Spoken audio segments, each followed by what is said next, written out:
இறைவன் தடுக்க நினைப்பதை யார் நினைத்தாலும் கொடுக்க முடியாது. இறைவன் கொடுக்க நினைப்பதை யார் நினைத்தாலும் தடுக்க முடியாது. இப்ப பல பேர்ல இப்ப ஒரு சில பேருக்கு ஒரு டவுட் வரும், அந்த சேலம் ப்ராப்பர்ட்டி விலாசம் கொடுத்தீங்கன்னா எனக்கே பஞ்சாயத்துன்னு ஒதுக்கி வச்சிட்டேன், இதுல நீங்க ஏன் போய் குழியில விழுகுறீங்க? நீங்க அதை தூக்கி ஒரு ஓரமா வைங்க. முதல்ல ஒரு விஷயத்த கிளியரா நீங்க புரிஞ்சுக்கணும். அதாவது அந்த கட்ஸ், அந்த தைரியத்துல இருக்கணும். நீங்க இறைவனே உங்க கூட இருக்கிறாருன்னா என்னங்க தைரியம் உங்களுக்கு? என்னுடைய கேள்வியை நீங்க நல்லா புரிஞ்சுக்கணும்.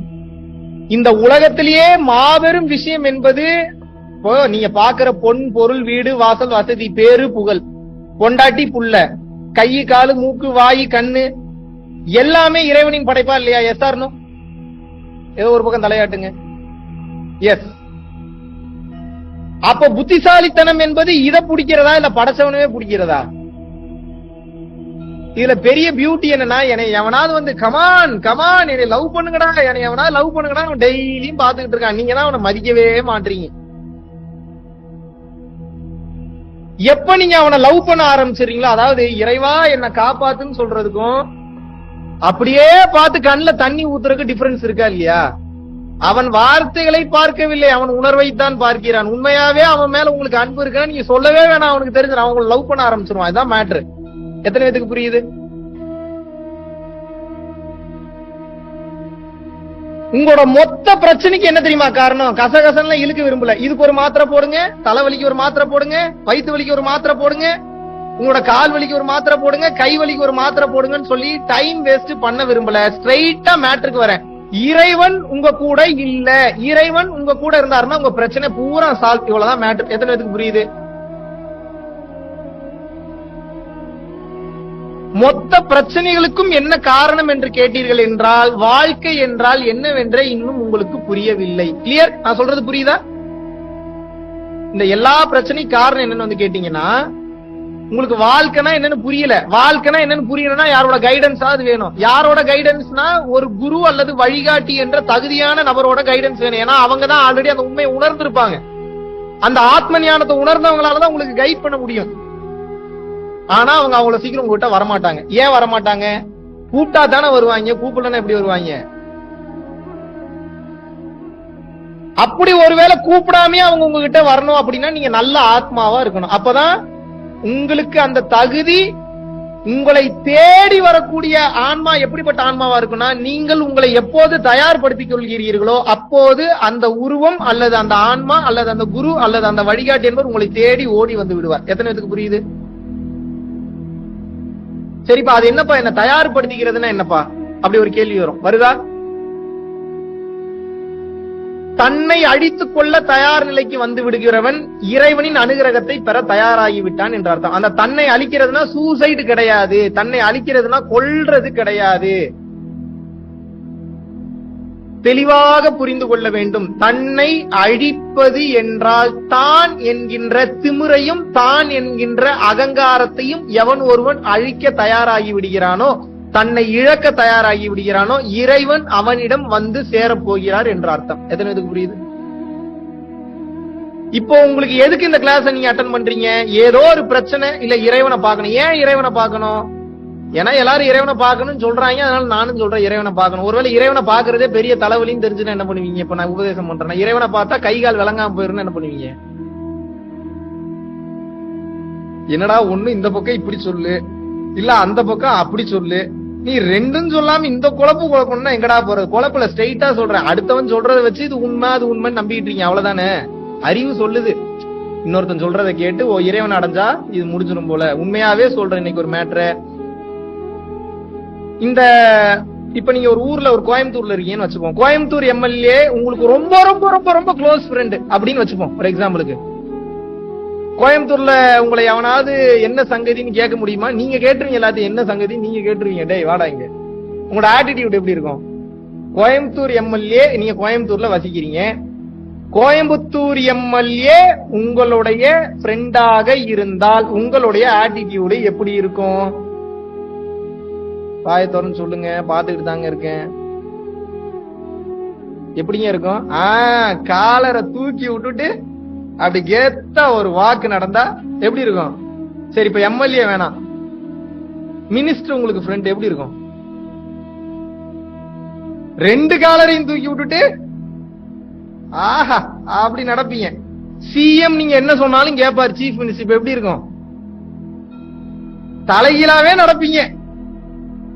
நடப்பீங்களா மாட்டீங்களா? தலைகீழாவே நடப்பீங்க. Yes or no? பிரதமர் உங்க ஃப்ரெண்ட் எப்படி இருக்கும்? எப்படிங்க இருக்கும்? ஏதாவது சொல்லணுமா தம்பி? அதுக்கப்புறம் இந்த பூமியை படைச்சவன் உங்க ஃப்ரெண்ட் எப்படி இருக்கும் தம்பி? வார்த்தையே இல்ல தம்பி. அண்ட சராசரத்தையும் படைச்சவன் உங்க ஃப்ரெண்ட் இப்ப எப்படி இருக்கும்?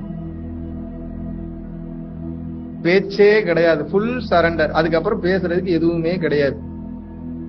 இப்போ புரிஞ்சுக்கங்க இந்த விஷயத்த. ஒரு சாதாரண MLA, councillor, minister, CM, PM தெரிஞ்சாவே உங்களுக்கு இவ்வளவு கெத்து வருதுன்னா, அண்ட சராசரத்தையும் படைச்சவன் உங்க ஃப்ரெண்டா இருந்தா எப்படி தெரியுமா இருக்கும்? உங்களுக்கு லிவிங் எக்ஸாம்பிள் இப்ப காட்டுறேன். என்னைய மாதிரி இருப்பீங்க, ஜாலியா இருப்பீங்க. வந்தாலும் சரி, வரலனாலும் சரி, இது நடந்தாலும் சரி, நடக்கலனாலும் சரி, எவன் வந்தாலும் சரி, எவன் போனாலும் சரி, எதுவுமே கவலை இல்லை. இறைவன் உங்க கூட வந்துட்டாரு அப்படின்றதுக்கு உண்டான அடையாளம் தெரியுமா? மரணத்தை கண்டு முதல்ல பயப்பட மாட்டீங்க. ஏன்னா மரணித்தால் தான் ஒளியாக மாற முடியும். ஒளியாக மாறினால் தான் இறைவனிடம் சென்று கலக்க முடியும். அந்த வேகத்துல இருப்பீங்க. அவ்வளவு ஆசையா மரணத்துக்காக வெயிட் பண்ணுவீங்க. எப்படா என்னைய கொல்ல போறீங்க? எப்படா என்ன சாவடிக்க போறீங்க? எப்படா என்ன போட்டு தள்ள போறீங்க? முடிச்சு விடுங்கடா, இங்க எனக்கு இங்க ஒரு வேலையும் கிடையாதுன்னு சொல்லி ஏங்குவீங்க. மரணத்துக்காக காத்து கிடப்பீங்க, தவிப்பீங்க. வார்த்தை புரியுதா நான் சொல்றது? மரணம் எப்போதுடா வரும்னு சொல்லி காத்து கடந்து தவிச்சு ஏங்குவீங்க. காரணம் என்னவென்று கேட்டீர்கள் என்றால், அந்த இறைவன் ஒளி ரூபமாக இருக்கிறான். நான் ஒளி ரூபமாக மாற வேண்டும் என்றால், இப்ப நான் பேசுறேன்னா சவுண்டா வருது. இந்த சவுண்ட் எங்க இருந்து வருது? ஒளியில் இருந்து ஓசை பிறக்கிறது. அப்ப அந்த லைட்டோட சோர்ஸ் பவர் ஆன்மாவாக இருக்கிறது. உடலை விட்டு உயிர் வெளியேறும் போது ஆசைகளற்ற நிலை, பாவம் புண்ணியம் 2 ஜீரோல இருந்தா இறைவனை நான் சென்று சேர்ந்து விடுவேன். இதற்கு பேர் தான் மோட்சம் அல்லது முக்தின்னு. எத்தனை பேருக்கு புரியுது? இப்ப எப்படி இருக்கு? உங்களை யாராவது பயம்படுத்த முடியுமா? இப்ப உங்களுக்கு வரக்கூடிய பயத்தெல்லாம் நீங்க எடுத்து நோட்டீஸ் பண்ணி பாருங்க. உங்களுடைய பயம் எல்லாம் எதை சொல்லும் அப்படின்னா, நீ செத்துருவ, நீ செத்துருவ, நீ செத்துருவ. ஃபைனலா உங்களை அதை தான் கொண்டு வந்து நிப்பாட்டும். இப்ப நீங்க நான் சாகறதுக்கு தயாரா நில்லுங்க, அந்த மரணம் உங்களை நெருங்க. அதுதான் பெரிய பியூட்டிஃபுல்லான தத்துவம். இப்ப நான் சொல்லும் போது உங்களுக்கு அவ்வளவு ஒரு வேகமா ஒரு உத்வேகமா இருக்கிற மாதிரி இருக்கும். ஆனா மறுபடியும் நாளை மரண பயம் வரும். ஏன்னா ரத்தத்தோட ஒவ்வொரு செல்களிலும் உங்களது மரண பயம் கலந்துள்ளது. இறைவன் இருக்காரு பாத்துப்பாரு, இறைவன் இருக்காரு பாத்துப்பாரு, இறைவன் இருக்காரு பாத்துப்பாரு, இறைவன் இருக்காரு பாத்துப்பாரு, இறைவன் பாத்துப்பாரு, இறைவன் பாத்துப்பாருன்னு ஒவ்வொரு சூழ்நிலையிலும் நீங்கள் அவரை நம்பும் போது உங்களது ஒவ்வொரு செல்களும் அருளாக மாற்றப்படும், அருள் ஆசைகளினால் நிரப்பப்படும். அப்பதான் அந்த மரண பயம் உங்களை விட்டு போகும், இல்லைன்னா போகாது. எத்தனை இதுக்கு புரியுது? நீங்க முதல்ல பைபாஸ் பண்ண வேண்டியது மரண பயத்தை தான். தயவு செஞ்சு தூக்கி குப்பையில போடுங்க. வா என்ன தொடு, நீ சரியான ஆம்பளையா இருந்தா என்ன தொடுறான்னு யமனை கூப்பிடணும். யார கூப்பிடணும்? யமனை கூப்பிடணும். இப்படி கூப்பிட்டீங்கன்னா வரமாட்டான் பக்கத்துல. அவன் என்னடா இவ்வளவு தைரியமா கூப்பிடுறான், இவனுக்கு எங்க இருந்து இவ்வளவு தைரியம் வந்து? யமனே ஒரு செகண்ட் யோசிப்பான். காரணம் என்னவென்றால் சிவம், சிவம்னா என்ன? இறைன்னு அர்த்தம். சிவம்னா நீ எதை ஹிந்துயிசம் நினைச்சுக்க போறீங்க? வேணா இப்படியே பேசுகிறேன், இறைனே வச்சுக்கிறேன் நானு. இறை ஒருவனிடம் இல்லாமல் இந்த தைரியம் சாத்தியமே கிடையாது. எந்த தைரியம்? மரணம் வந்தா வரட்டும், என் மயிரே போச்சு, மரணம் என் மயிருக்கு சமானம் எவன் ஒருத்தன் நினைப்பான்னா, இறை கூட இருக்கிறவன் மட்டும்தான் அந்த தைரியத்துல பயணிப்பான். எத்தனை இதுக்கு புரியுது?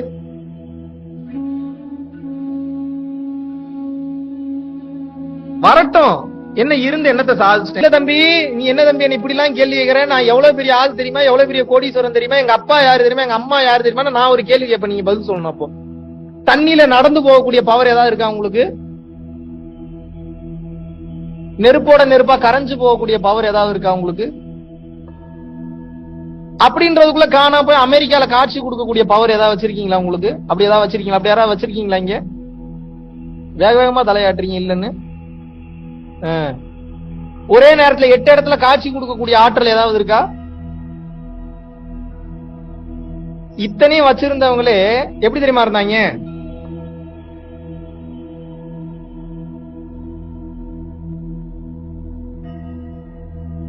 இருக்கிற இடம் தெரியாம இருந்துட்டு போயிட்டாங்க. எப்படி இருந்துட்டு போயிட்டாங்க? இருக்கிற இடம் தெரியாம இருந்துட்டு போயிட்டாங்க. கொஞ்சோண்டு பணத்தை வச்சுக்கிட்டு, கொஞ்சோண்டு அழக வச்சுக்கிட்டு, கொஞ்சோண்டு பேங்க் பேலன்ஸ் வச்சுக்கிட்டு, கொஞ்சோண்டு கான்டாக்ட்ஸ் வச்சுக்கிட்டு, என்னென்ன சேட்டை, என்னென்ன திமிருத்தனம் பண்றீங்க நீங்க. உங்களை என்ன பண்றது நானு? உங்க மூச்சு உங்க கண்ட்ரோல்ல இருக்கா? உங்க பேச்சு உங்க கண்ட்ரோல்ல இருக்கா? இருக்கா? இல்ல. பேச்சு கண்ட்ரோல்ல இருந்தா எதுக்கு பக்கத்து வீட்டுல கொலா சண்டை வருது, எதிர்த்து வீட்டு கூட சண்டை வருது, மேனேஜர் கூட எதுக்கு சண்டை வருது? எதுவும் உங்க கண்ட்ரோல் இல்ல. நல்லா வாய் கிளிய மட்டும் பேசிக்கிங்க, எனக்கு எல்லாம் தெரியும். இந்த எல்லாம் தெரியுன்றதுனாலதான் நான் செருப்படிப்பட்டேன், மிதிப்பட்டேன், அவமானப்பட்டேன். உங்களோட திமிர்த்தனம் முடிச்சு தெரிஞ்சவன் நான். என்ன லாஜிக்கல் மைண்ட் தெரியுமா? போடா போடா போய் ஓரத்துல உட்காரான்னு உட்கார வச்சுட்டாங்க. நீ எல்லாம் 10 பைசா கூட புரோஜனம்ல. போய் உட்காரு, ஓரமா உட்காருன்னு சொல்லி உட்கார வச்சதுனாலதான் இதை நான் ஏத்துக்கிட்டேன். சரி, நம்ம திமிர்த்தனத்துல ஆடுறோம், நம்ம ஒண்ணுமே கிடையாது, நம்ம 5 பைசா கூட புரோஜனம் கிடையாதுன்னு புரிஞ்சுக்கிட்டதுனாலதான் இன்னைக்கு வாழ்க்கை மாறிடுது. இதை நீங்க எப்ப உணர்றீங்களோ அப்பதான் வாழ்க்கை மாறும். உங்களுக்கு இன்னொரு பெரிய ரகசியத்தை சொல்லி தரேன், தெரிஞ்சுக்குங்க. நீங்க அழகா இருக்கீங்களா? உங்களுக்கு வச்ச மிகப்பெரிய ட்விஸ்ட் உங்க அழகுதான். நீங்க கோடீஸ்வரனா இருக்கீங்களா? உங்களுக்கு வச்ச மிகப்பெரிய ட்விஸ்ட் கோடீஸ்வரன் தான். நீங்க உலகத்திலே பெரிய இன்ஃபுளுன்ஸ்டான CIA அமெரிக்க அதிபரவே கரெக்ட் பண்ற அளவுக்கு உங்களுக்கு கான்டாக்ட் இருக்கா? உங்களுக்கு வச்ச மிகப்பெரிய ட்விஸ்ட், உங்களுக்கு வச்ச மிகப்பெரிய லாக்கு நீங்க அதுல இருந்து வெளியில வர்றதுதான். எதெல்லாம் நீங்க பெருசுன்னு நினைக்கிறீங்களோ அதெல்லாம் இருந்து நீங்க வெளியில வரணும். இதுதான் உங்களுக்கு வச்ச மிகப்பெரிய ட்விஸ்ட். எப்படி இருக்கு டிசைன்? எப்படி இருக்கு? எதெல்லாம் உங்க பலம் நினைக்கிறீங்களோ, பணம், காசு, வீடு, பேரு, புகழ், வசதி, எதெல்லாம் நீங்க பெருசுன்னு நினைக்கிறீங்களோ அது அத்தனையில இருந்தும் நீங்க வெளியே வரணும். உங்களுக்கு வச்ச ட்விஸ்டே அதுதான். வர முடியுமா? உங்களை அதுதான் பாதுகாக்கும், உங்களை அதுதான் ஹெல்ப் பண்ணும். எப்படி வெளியில வர முடியும்? வெளியில வராம உங்களுக்கு விடிவு காலம் பிறக்காது, எழுதி வச்சுக்கோங்க. இந்த உலகம் சார்ந்து எதை நீங்க பெருசுன்னு நினைச்சீங்கனாலும் அந்த எல்லா பெருசுல இருந்து நீங்க வெளியே வரணும். அப்படி இல்லைன்னா வாழும் வாழ்க்கை முடியும் போது பெரும் கஷ்டங்களுக்கு உள்ளாக்கப்பட்டு உங்களது உயிரை விடுவீர்கள். எப்படி வசதி?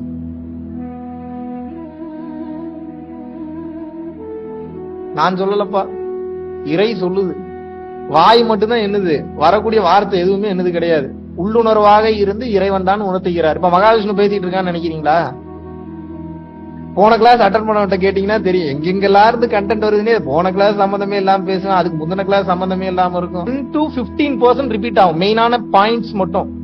85% ஃபுல்லா நியூ கண்டென்ட். எப்படி எனக்கு வரும் 85% நியூ கண்டென்ட்? எங்க இருந்து வரும்? நான் எந்த புக்கு படிக்கிற பழக்கமும் கிடையாது. என் பெருமைக்கு சொல்ல, நல்லா புரியுங்க. பிரபஞ்சம்தான் என் வாய் மூலியமாக பேசுகிறது, தெரிந்து கொள்ளுங்கள். இப்போது பேசிக் கொண்டிருப்பது மகாவிஷ்ணுவே கிடையாது, பிரபஞ்சம் உங்ககிட்ட பேசிட்டு இருக்கு. எவ்வளவு லக்கியஸ்ட் பீப்புள் தெரியுமா நீங்க? அது சூஸ் பண்ணி பேசும், அது சூஸ் பண்ணி பேசும். இந்த உபதேசம் கேக்குறீங்கன்னாவே பெரிய புண்ணியம். எனக்கே சில நேரத்துல எல்லாரும் நீங்க என் வீடியோ பாக்குறீங்க, எனக்கு ரொம்ப பெருமையா இருக்கு. நான் என்ன தெரியுமா பண்ணுவேன்? நான் யார் வீடியோ தெரியுமா பாப்பேன்? என் வீடியோவே மறுபடியும் போட்டு பாப்பேன் நான். அம்மா சத்தியமா அதுதான் உண்மை. வீடியோ பேசி முடிச்சுட்டு என் வீடியோ போட்டு பார்த்தாதான் எனக்கே தெரியும் நான் என்ன பேசியிருக்கேன். ஆஹா, ஓ இப்படி எல்லாம் இருக்கும் போல. ஏன்னா பிரபஞ்சம் என் வாய் மூலியமா பேசிட்டு போயிருக்கோம். அதுக்கப்புறம் இந்த அறிவுல ஏத்திப்போம், ஓ இப்படி எல்லாம் இருக்கும் போல, ஓ இப்படி எல்லாம் இருக்கும் போல. சில நேரத்துல 10-15 டைம் ஒரே வீடியோ போட்டு பார்ப்பேன். மென்டல்னு நினைச்சிருவாங்க என் கூட இருக்கிறவங்க, என்ன லூசி இவனே ரசிச்சுக்கிறான். ஒரு மண்ணாங்கட்டியும் கிடையாது. நான் என்ன பேசுறேன்னு எனக்கே தெரியாது, என்ன ஸ்பாட்ல என்ன வரும், என்ன பேசுறேன்னு தெரியாது. சத்தியமான உண்மை, நம்பி தொலைங்க. உங்ககிட்ட பொய் சொல்லி எனக்கு ஒண்ணும் நடக்க போறது கிடையாது. எப்போ ஒருத்தன் மூலியமாக பிரபஞ்சம் பேசும்? மனம், மானம் எதை பத்தியும் கவலைப்படாதவனுக்கு பிரபஞ்சம் இறங்கி பேச ஆரம்பிச்சிடும். ஏன்னா மனம் இருக்கிற வரைக்கும் அறிவு பேசும். எனக்கு அறிவுன்ற ஒன்னே கிடையாதுன்றப்ப அமைதிக்கு போயிருவீங்க, பிரபஞ்சம் பேச ஆரம்பிச்சிடும். இதான் ரகசியம். எத்தனை பேருக்கு புரியுது? பல பேர் கேட்க, எப்படி தம்பி டெய்லி வீடியோ போறீங்க, டெய்லி 10 வீடியோ கூட என்னால போட முடியாது, சேலஞ்ச் பண்றேன் நான். ஏன்னா நான் தான் பேசலையே, பிரபஞ்சம் தானே பேசுது. பிரபஞ்சம் எப்படி பேசும்? ஆகாஷிக் ரெக்கார்ட்ஸ்ல இருந்து எடுத்து பேசுது, வெட்ட வெளியில இருந்து எடுத்து பேசுது. வெட்ட வெளினா என்ன? இப்ப நான் பேசுறது பூரா காத்தோட காத்தா கலந்துருக்கா இல்லையா? நீங்க தெரிஞ்சுக்கணும்னு நினைக்கக்கூடிய ஃபார்முலா எல்லாம் காத்தோட காத்தா கலந்துருக்குமா, கலந்துருக்காதா? இருக்குமா, இருக்காதாங்க?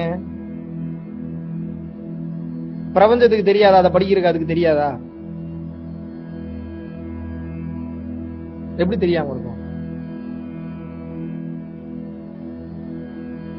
ஒருவன் முழு அர்ப்பணிப்போடு இறைவனை நம்பும் போது அவனுடைய தகுதிக்கு தகுந்தாற் போல இறைவன் அவனுக்கு அருளாசிகளை வழங்கி பிரபஞ்ச ரகசியங்களை ஒவ்வொன்னா ஓபன் பண்ணி காட்டுவார்.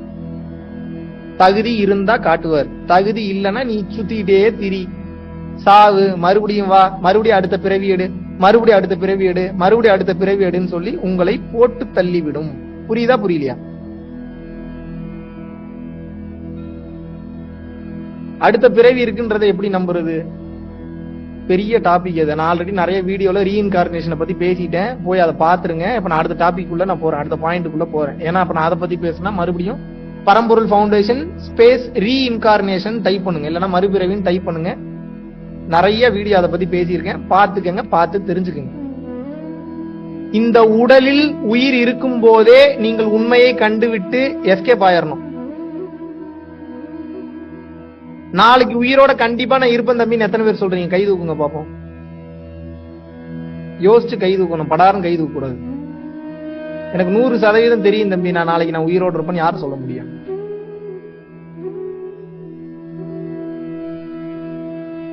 நானே சொல்ல முடியாது, நீங்க எப்படி சொல்லுவீங்க? நம்பலாம் நாளைக்கு நீ உயிரோடு இருக்கணும்ன்றத என்னோட ஆசையும். அதுக்காக நீ வீணா போங்க செத்து போங்கன்னு நான் சொல்ல வரல. நிரந்தரம் இல்லாத வாழ்க்கை, இந்த வாழ்க்கை எப்படிப்பட்டது?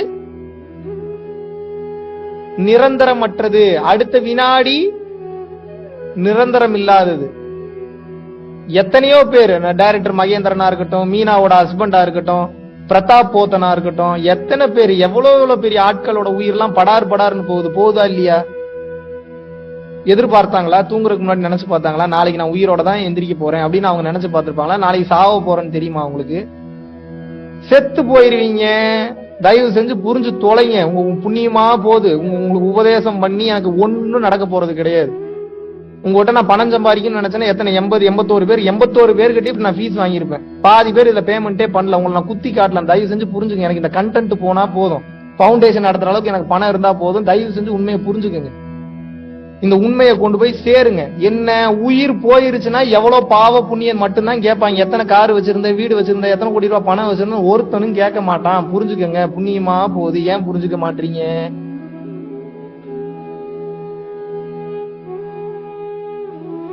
இறைவன் உங்க கூட வரல அப்படின்னா ரொம்ப பெரிய கஷ்டங்களுக்கு உள்ளாக்கப்படும். இப்பவே உங்களுக்கு வாழ்க்கை வாழ்றது நல்ல அழகா இருக்கீங்க, ஊர் சுத்துறீங்க, நான் பெரிய பெரிய வேலைகள்ல இருக்கீங்க. இதுக்கப்புறம் என்ன செய்யறது? சாப்பாட்டுல தான் எலி மருந்து தான் கலந்து கொடுக்கணும். நான் ஆல்ரெடி பல வருஷம் கடந்து வந்தாச்சான். இதுக்கப்புறம் சாக போற காலத்துல வந்து ஏதாவது பண்ணுனா எப்படி உடம்பு வளையும்? எப்படி வளையும்? 5 வளையாது, எப்படி 50 வளையும் சொல்லுங்க? வளையாது, உடஞ்சிரும். ரொம்ப கவனமா இருந்துக்குங்க. பொழைக்கும் போதே நான் என்ன சொல்றேன், பரம்பொருள் ஃபவுண்டேஷன் டொனேஷன் பண்ணுங்கன்னு சொல்றேன்னா, புடிச்சா பண்ணுங்க, புடிக்காட்டி விட்டுருங்க, அவ்வளவுதான் மேட்ரு. ரெண்டாவது என்ன சொல்றேன், மகாவிஷ்ணுக்கு தான் உங்களது ஆத்மார்த்தமான குரு. இவரை விட மிக சிறந்தவர் உலகத்திலேயே எதுவும் கிடையாது சொல்றேன் நானு. காஞ்சி விஸ்வநாத சாமிகளை நீங்க விட்டுட்டீங்க அப்படின்னா கைகாலெல்லாம் கொப்பளம் வந்து செத்துருவீங்கன்னு ஏதாவது சொல்றேன் நானு. நான் என்ன சொல்றேன், உங்களை எஸ்கேப் ஆயிருங்க, இவ்வளவு தானே சொல்றேன். உங்களுக்கு யாரு உட்கார வச்சு இவ்வளவு நல்லது இன்னைக்கு எவன் சொல்றான்? முதல்ல எனக்கு பதில் சொல்லுங்க. உங்களுக்கு நல்லது சொல்லி எனக்கு என்ன நடக்க போகுது அதை சொல்லுங்க. புண்ணியம் சேரும். புண்ணியமும் வேணான்னு உட்கார்ந்து இருக்கிறவனுக்கு புண்ணியம் சேர்ந்தா என்ன, வயசுக்கு வந்தா என்ன, வராட்டி என்ன? புண்ணியமே வேணாம் உட்கார்ந்து இருக்கிறவனுக்கு எதுக்கு புண்ணியம்? எனக்கு புண்ணியமும் வேணாம், பாவமும் வேணாம். நான் ஒன்னதான் விரும்புறேன். என்ன? ஓடிருங்க தயவு செஞ்சு. தப்பிச்சு எஸ்கேப்பா எங்கேயாவது ஓடி மேல போய் எங்கேயாவது போய் உட்கார்ந்துக்க. மேலன்னா போய் ஏதாவது மாடி மேல போய் உட்கார்ந்துக்க. நான் சொல்றது தானமும் தவமும் செய்பவருக்கு வானவர் நாடது மேல் துறக்கும். அந்த மேல, எந்த மேல? அந்த மேல. நல்லா யோசிச்சு பாருங்க. பூமின்றது மட்டும்தான் நிரந்தரம். பூமியை தவிர இந்த உலகத்துல வேற எதுவுமே இல்லைங்க. பூமியை தவிர வேற எந்த உயிர் எங்கேயும் வாழலங்கன்னு சொல்ல முடியுமா உங்களால?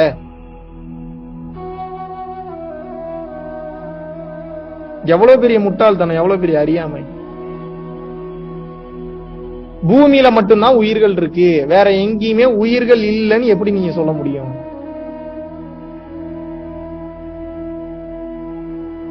அப்ப அந்த உயிர்களை படைச்சது யாரு? எதுக்கு படைச்சிருக்கான்? சரி, படைச்சிட்டு விட்டுட்டான் அப்படின்னா சோத்துக்கு யாரு வழிகாட்டுறது? எதை வேணாலும் சாப்பிடலாம்னா அரளி பூவை அரளி விதையை அரைச்சு சாப்பிட வேண்டியதானே? மானங்கட கேள்வி கேட்கறானே, தெரியாம இந்த கிளாஸ் வந்துட்டேன். நான் சொல்லிட்டு தான் ஆரம்பிச்சேன், நான் ரொம்ப மோசமானவன் சொல்லிட்டு தான் ஆரம்பிச்சேன். நான் பதில் சொல்லுங்க எனக்கு. அரளி விதையை அரைச்சு சாப்பிட வேண்டியதானே, ஏன் சாப்பிட மாட்டீங்க? விஷம் தெரியுது, ஏன் அப்ப அதை விஷமா வச்சிருக்கான்?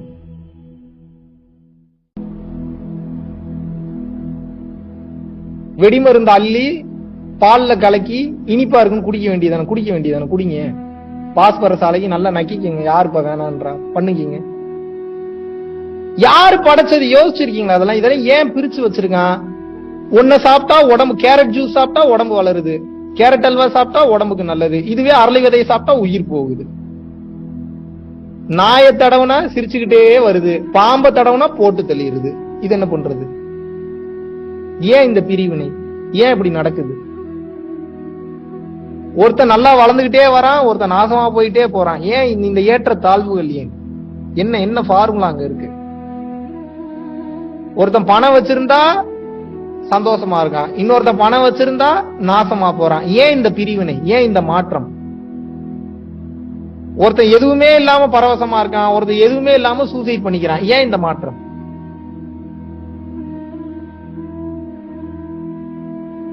அது தெரியாம தான் அந்த கிளாஸ்ல வந்து உட்கார்ந்துருக்கீங்களா? ஒரே காரணம் தான்.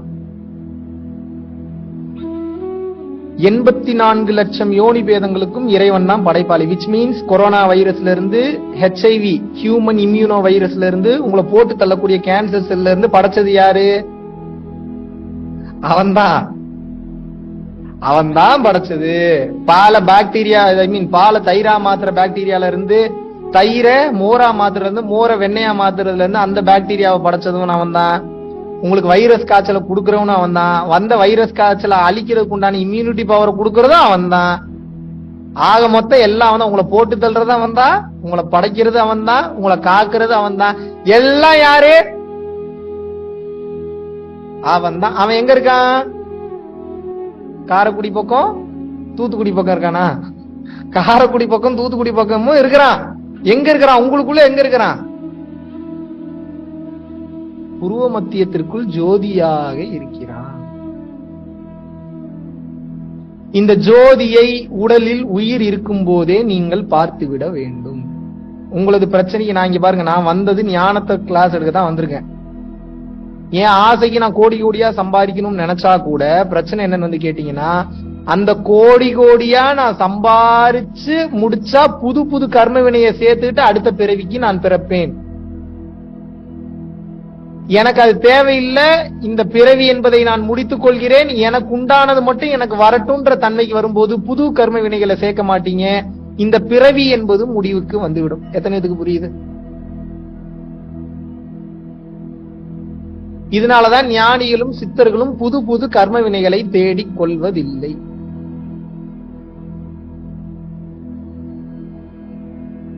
இப்ப நீங்க ஆல்ரெடி கோடீஸ்வரனா இருக்கீங்களா? சந்தோஷம். நீங்க ஆல்ரெடி பிச்சைக்காரனா இருக்கீங்களா? ரொம்ப ரொம்ப சந்தோஷம்.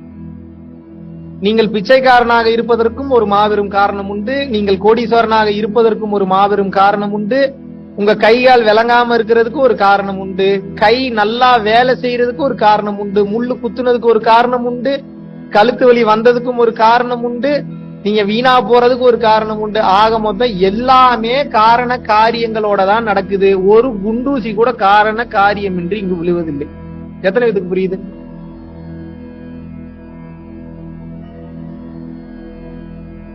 இந்த கால்குலேஷனை தெரிஞ்சு உணர்ந்து வாழ்றவன் தான் மெய் ஞானி அல்லது ஆத்ம ஞானி, எப்படி வேணாலும் பேர் வச்சுக்கலாம். இந்த காரண காரியம் அப்படின்னா என்ன அப்படின்னா, இதெல்லாம் ஏன் நடக்குது, எதுக்கு நடக்குது, நம்ம எப்படி இதுல இருந்து எஸ்கேப் ஆகிறது, அப்படி இந்த பிறப்பு இறப்பு எனும் மாபெரும் சுழற்சியில் நாம் சிக்கிக் கொண்டோம். புரிந்து கொள்ளுங்கள்.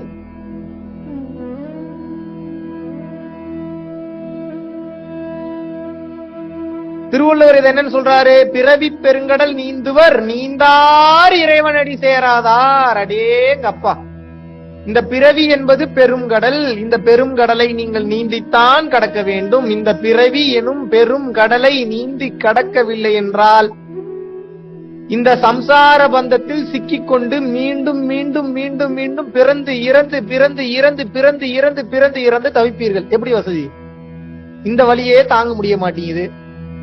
உங்களுக்கு எல்லாம் எதுக்கு அடுத்த பிறவி வேணான்றீங்களோ எனக்கு தெரியல. எனக்கு ஒரு காரணத்துக்கான அடுத்த பிறவி கண்டிப்பா வேணான்ற. என்ன காரணம் தெரியுமா உங்களுக்கு? ஸ்கூலுக்கு போகணும். எவ்வளவு பெரிய தலைவலி பிடிச்ச வேலை தெரியுமா அது? 1ஆவதுல இருந்து 2ஆவது, 2ஆவதுல இருந்து 3ஆவது, 3ஆவதுல இருந்து 4ஆவது, அப்புறம் 5ஆவது, அப்புறம் அடேங்க அப்ப சொல்லும் போதே கிருகிருன்னு சுத்துது. உங்களுக்கு எல்லாம் எதுக்கு நீங்க அடுத்த பிறவி வேணான்றீங்களா எனக்கு தெரியலப்பா. எனக்கு ஸ்கூலுக்கு போக கூடாதுன்றக்காகவே எனக்கு அடுத்த பிறவி வேணான்ற. உங்களுக்கு எப்படின்னு எனக்கு தெரியல. தலைவலி பிடிச்ச வேலை சாமி. எத்தனை வருஷம் எவ்வளவு தூரம் படிக்கிறது? படிச்சுக்கிட்டே இருக்கிறதா? படிச்சது பயன்படவே இல்லை என் வாழ்க்கையில. ஒரு நாள் கூட பித்தாகரஸ் தேற்றத்தை பயன்படுத்தினது கிடையாது. நான் என்ன டாஷுக்கு அப்புறம் நான் படிக்கணும்? போய் எனக்கு என்ன யூஸ் இருக்கு? போய் அதுக்காக மகாவிஷ்ணு படிக்க வேணான்ட்டாரு. நேத்து ஒருத்தன் வந்துட்டான், எல்லாத்தையும் விட்டுட்டு வந்துட்டான். இனிமேல் உங்களோட தான் வாழ போறேன் நானு. டே, இவனை வச்சுக்கிட்டு அவனை நான் கன்வின்ஸ் பண்ணி வாணியபாடி அனுப்பி வைக்கிறக்குள்ள நான் பட்ட அவஸ்தை எனக்கு தான் தெரியும். சொல்றத கரெக்டா புரிஞ்சுக்கங்க. இன்னைக்கு அவசியமானதுக்கு ஒரு டிகிரி வேணும். அந்த டிகிரியை வாங்கி வச்சுட்டு என்ன வேணாலும் பண்ணுங்க. பிகாஸ் இந்த உலகம் இன்னைக்கு டிகிரியை தானே கேக்குது. எங்க போனாலும் இப்ப நான் பெரிய ஆத்ம ஞானிங்க, நான் ஆத்ம யோகிங்கன்னா இமிகிரேஷன் ஆபீசரே மதிக்க மாட்டேன். டேய், என்னடா பேப்பரை காட்டுறா, என்னடா வச்சிருக்க நீ அப்படின்னு தான் கேக்குறான். என்ன நான் பெரிய யோகி பெரிய ஞானின்னா என்ன? அப்ப நீ பிக்சர்ல எடுக்க போனோம், இங்க நான் மலேசியால உனக்கு என்ன கிணறு வெட்டுற வேலையான்னு கேக்குறாங்க. என்ன பண்றது? அப்ப அவனுக்கு என்ன தேவையோ அதை நம்ம இந்த உலகத்துல கொடுத்து தானே ஆகணும். S or no? அவசியமானதுக்கு ஒரு டிகிரி வாங்கிக்கங்க. அவசியமானதுக்கு மட்டும் எல்லாத்தையும் பயன்படுத்துங்க. அவசியம் இல்லாத தூக்கி குப்பையில போட்டுட்டு அடுத்த வேலைய பாருங்க. எத்தனை பேருக்கு புரியுது? சந்தோஷம், புண்ணியமா போச்சு. அப்போ நான் என்ன கேக்குறேன்னா, இறைவன் உங்க கூட வந்துட்டாரு அப்படின்னா நீங்க எதை பத்தியும் கவலைப்படணும்ன்ற அவசியமே கிடையாது. ஏன்? எல்லா லாக்கையும் போடுறவன் அவன் தான், எல்லா லாக்கையும் எடுத்து விடுறவன் அவன் தான். நமக்கு லாக்கை எடுக்க தெரியாது. ஒரு 15 இடியாப்பத்தை மொத்தமா கலந்து கொடுத்து எங்க பிரிங்க பாப்போம், ஒவ்வொரு நூலா வெளியில எடுங்கன்னு எடுத்துருவீங்களா நீங்க? இடியாப்பத்துல முதல் எது முடிவு எடுதுன்னு கண்டுபிடிக்க முடியுமா உங்களால?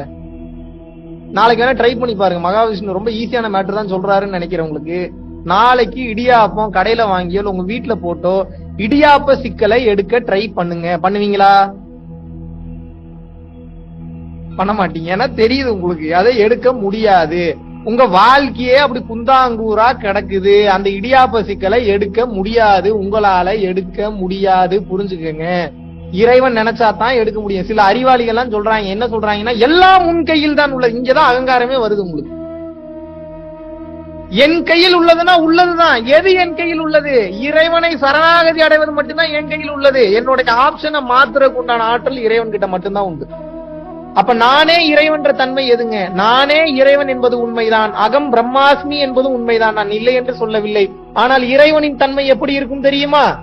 தன்னடக்கம் அதிகமாக இருக்கும், தாராள குணம் நினைந்திருக்கும், கருணை உள்ளம் ததும்பி வலியும்.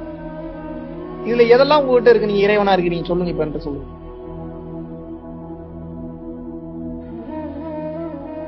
தானம் அதிகம் பண்ணுவான், தவம் அதிகம் பண்ணுவான், எல்லா உயிர்களையும் தன் உயிர் போல நேசிப்பான். காமம், குரோதம், லோபம், மோகம், மதம், மார்ச்சரியம், டம்பம், தர்ப்பம், ஈருஷை, அசூயின்றை 10 விதமான துர்குணங்கள் இருக்கவே இருக்காது.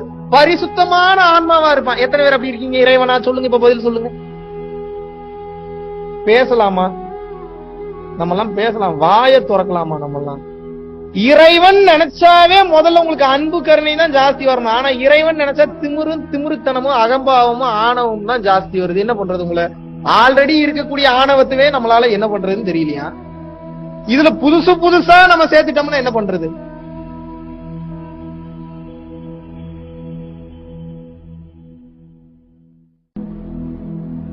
சரி, என்னதான்டா சொல்ல வர? இப்போ ஒன்னதான் சொல்ல வர.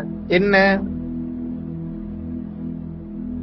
உங்க வாழ்க்கையில நீங்க என்ன தெரியுமா சொல்றீங்க? தம்பி பேப்பர் பறக்குது, தம்பி தம்பி இது பறக்குது, தம்பி தம்பி என்னுடைய பேண்ட் பறக்குது, தம்பி தம்பி என் ஷால் பறக்குது, தம்பி தம்பி என் திருநூறு பறக்குது தம்பி, தம்பி டேபிள்ல இருந்த எல்லாமே பறக்கு தம்பி, டிசைனா பிரச்சனையை சொல்றீங்க. நான் என்ன சொல்றேன்னா, இப்படியே பறக்குது பறக்குது பறக்குது பறக்குதுன்னு சுத்திட்டு தெரியாதீங்க, போய் ஃபேனை போய் ஆஃப் பண்ணுங்கன்ற. ஏன் புரிஞ்சுக்க மாட்டீங்க? புரியுதா புரியலையா? எனக்கு இந்த பிரச்சனை இருக்கு, அந்த பிரச்சனை இருக்கு, இது ப்ராப்ளம், கை வலிக்குது, கால் வலிக்குது, மனவலியா இருக்குது, எனக்கு ஏமாத்திட்டான், துரோகம் பண்ணிட்டான், நம்பிக்கை துரோகம் பண்ணிட்டான், வேதனையா இருக்கு, இப்படி இருக்கு அப்படி இருக்கு, இவ்வளவு பிரச்சனையா இருக்கு, டிசைனா பிரச்சனையை சொல்றீங்க. ஆன்மீகம் பண்றவங்களுக்கு உங்க மெயின் பிசினஸே உங்களோட இத்தனை பிரச்சனை தான். ஆனா அவனுக்கு நல்லா தெரியும், இறைவன் உங்க கூட வந்துட்டாருன்னா எல்லாம் சரியாயிரும்னு அவனுக்கு தெரியும். அதை மட்டும் சொல்லி தர மாட்டாங்க. ஆல்ரெடி பேரு புகழ் அடைஞ்சவங்களோட ஹிஸ்டரியா மாத்தி வச்சுட்டாங்க. அடுத்து வர்றவனுங்க சுயநலவாதி உலகம். இதுக்கப்புறம் பேரு புகழ் அடைஞ்சு நம்ம என்ன பண்ண போறோம்? அதுக்காக நான் இப்பயே சாக சொல்றேன். நான் உங்களை அதுவும் சொல்லல. நான் உங்களை என்ன சொல்றேன், இறைவனை இறுக்கமா புடிச்சுக்கங்கன்றேன். இறைவன்னா யாரு? ஒளி ரூபமாக இருக்கிறான். இறைவனை எப்படி இறுக்கமா பிடிக்கிறது? தானம் பண்ணணும், தவம் பண்ணணும், அவ்வளவுதான் மேட்ரு. உங்க எல்லா பிரச்சனையும் முடிய போகுதுன்னு அர்த்தம். சிம்பிள். நீங்க இன்னும் விடிய விடிய உட்கார்ந்து கதை கேட்டீங்கன்னா இவ்வளவுதான் மேட்ரு. வேற எதுவும் இல்ல. என் பாக்கெட்ல வேற ஏதாவது ஸ்பெஷலா இருக்குன்னு நினைச்சுக்க போறீங்க. வெறும் பாக்கெட் தான் இருக்குது. அவ்வளவுதான் மேட்ரு. என்ன பண்ணணும்? நீங்க தானம் பண்ணணும், அவ்வளவுதான். தானமும் தவமும் செய்வோருக்கு வானவர் நாடது மேல் திறக்கும், இல்லனா ஒன்னும் திறக்காது. உங்களுக்கு வந்த மொத்த பிரச்சனைக்கு காரணம் என்னன்னா, அருள் என்பது உங்களிடம் இல்லை. அருள் என்பவன் தான் இறைவன் அல்லது எனர்ஜி அல்லது குரு, எப்படி வேணாலும் வச்சுக்கோங்க. அந்த அருள் உங்ககிட்ட இருக்குன்னா ஈவில் எனர்ஜி உங்களை தாக்குமா? தாக்குமா? உங்களுக்கு புரியுற பாதையிலே வரேன். இப்ப நான் துப்பாக்கி எடுத்து உங்களை சுட்டா உயிர் போகுமா போகாதா? போகாது தம்பி, உங்க லேப்டாப் தான் உடையுன்றீங்க. நேர்ல வந்து சுடுறேன், உயிர் போகுமா போகாதா? போகாதா?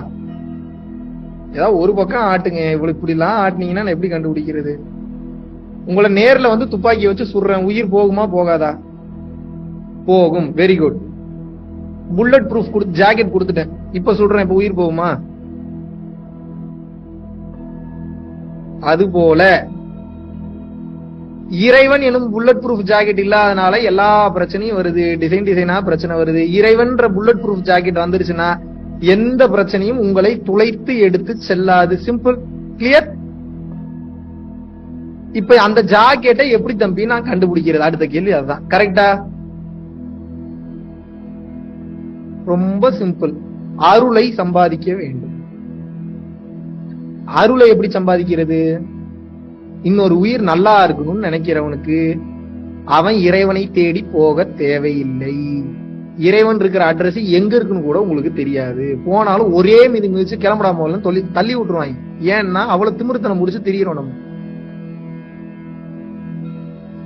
ஒருவனுக்கு இறை நம்பிக்கையே இல்லை என்றாலும் பரவாயில்லை, பிறருக்கு கொடுத்து உதவ வேண்டும் என்ற தான தர்ம சிந்தனை உண்மையான சிந்தனையா இருக்கணும். அந்த சிந்தனை மட்டும் வந்து விட்டதென்றால் இவன் இறைவனை தேடி போக தேவையில்லை, இறைவன் இவனை தேடி ஓடி வந்து விடுவாரா. நீங்க அட்ரஸ் தேட தேவையில்லை, அவன் உங்க அட்ரஸ்க்கு வந்துடுவான்.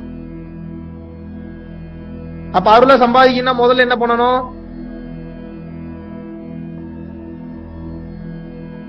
என்ன பண்ணணும்? முதல்ல பரம்பொருள் ஃபவுண்டேஷன் கான்டாக்ட கட் பண்ணிட்டு என்ன பண்ணணும்? தான தர்மம் செய்யற வேலையை ஸ்டார்ட் பண்ணுங்க, புண்ணியத்தை சேருங்க. கிளியர்? உங்களுக்கு புரியுற மாதிரி வேற இங்கிலீஷ்லயும் சொல்ற, அதையும் தெரிஞ்சுக்கங்க. Give and give more without expect anything in return.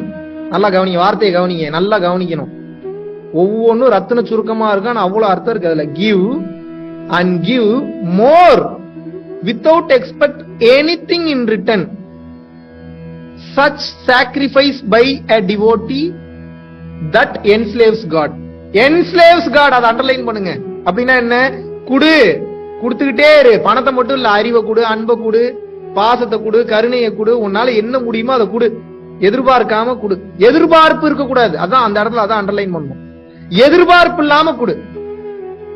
எந்த பக்தன் அப்படி எதிர்பார்ப்பு இல்லாம இன்னொரு சக மனிதனுக்கோ சக உயிருக்கோ கொடுக்க ஆரம்பித்து விடுகிறானோ, such sacrifice by a devotee, அப்படிப்பட்ட அர்ப்பணிப்பு எந்த ஒரு பக்தனிடம் இருக்கிறதோ தட் என்ஸ்லேவ்ஸ் காட். அப்படிப்பட்ட குணம் கடவுளையே அவன் காலடியில் அடிமைப்படுத்தி விடும்ன்றாங்க.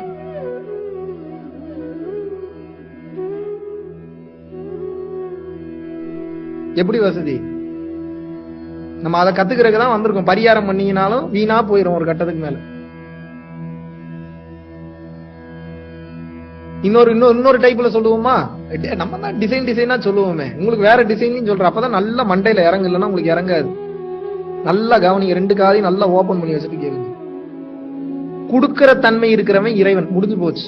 இப்ப நீங்க இறைவனா மாறணும்னா நீங்க எப்படி இருக்கணும்? நீங்க குடுக்கிற தன்மையில இருக்கணும்.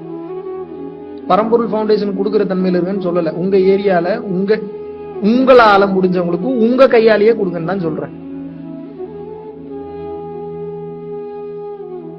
இல்லங்க என் பொண்டாட்டி கொடுக்க விட மாட்டா, என் புருஷன் கொடுக்க விட மாட்டாரு, எங்க அப்பா அம்மா கொடுக்க விட மாட்டாங்கன்றவங்க கூகுள் பேல அனுப்புங்க, ஃபவுண்டேஷன் நம்பர் இருக்கு. ஆனால் என்னுடைய சஜஷன் என்னன்னா, நீங்கள் உங்களது கைகளால் கொடுக்க வேண்டும்.